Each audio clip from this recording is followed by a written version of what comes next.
Welcome back to Askewed Reviews. And today I'm reviewing a film that's currently in theaters. And the film that I'm referring to is the 2025 movie Jurassic World Rebirth, directed by Gareth Edwards. So I've been a huge fan of the Jurassic Park movies ever since the first one. In fact, the very first movie is probably in my top 5 favorite movies of all time. But when it comes to pretty much any of the additional sequels, I'm always a little bit wary, but usually I tend to enjoy them no matter how good or bad people tend to feel that they are, just because they're a fun experience. Coming into this one, I was really curious as to how it was going to be handled because you of course have the two trilogies. You have the Jurassic Park movies, then the Jurassic World movies, and then this one just kept the world in the title, but Rebirth is kind of its own thing as well. Mind you, all 7 of these movies are technically connected, but the main characters and kind of the plot seem to change a little bit each time. The story for this one takes place 5 years after Dominion, which was the last one. Now, what's happened since then is dinosaurs are actually kind of dying out, as they can't really exist in our environment unless they're close to the equator. Because in that area, it's a lot more like how it used to be for them back in the time period that they lived in. The main plot for this one is a company makes the realization that if they can get their hands on the DNA of 3 of the largest dinosaurs that ever existed, they might be able to come up with things like a cure for cancer or for multiple other diseases. So, of course, for this company, it's a very lucrative venture for them to look into. To accomplish this task, this company decides to hire a team, a very covert and small team, to go in and collect these specimens. The leader is Zora. She also brings along her old best friend Duncan, and they bring along Dr. Henry Loomis, who is the expert on the actual dinosaurs. So, the place where they're actually going to collect these specimens is on an island that was essentially their test island for Jurassic Park.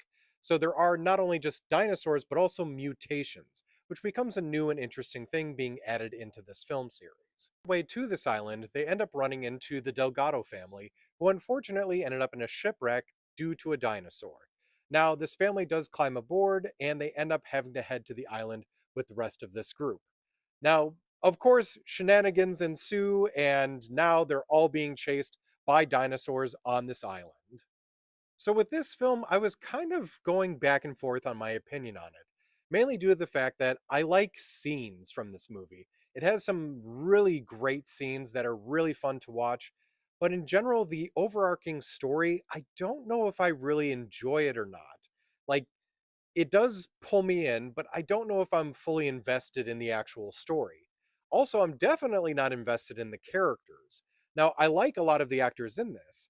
The main team that gets sent in, I almost feel like we get somehow too much backstory on some of them. And then the Delgado family, there are some great moments with them, but it's such an unneeded group for the story. So I don't know. I really go back and forth on this one. I am still trying to figure out whether or not I truly, really enjoyed this movie or if I just kind of liked it. Because, like I said, I love Jurassic Park movies. For every single one of them, I've never disliked them, but it's just kind of what enjoyment level am I at with each one.